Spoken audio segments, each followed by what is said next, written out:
جس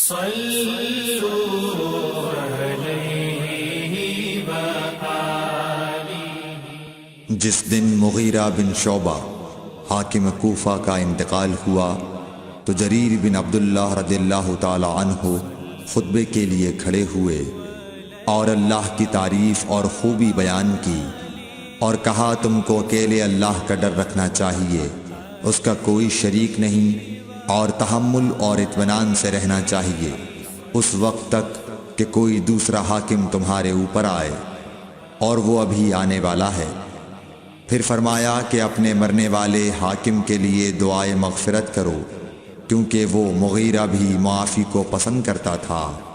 پھر کہا کہ اس کے بعد تم کو معلوم ہونا چاہیے کہ میں ایک دفعہ حضرت صلی اللہ علیہ وسلم کے پاس آیا اور میں نے عرض کیا کہ میں آپ سے اسلام پر بیعت کرتا ہوں۔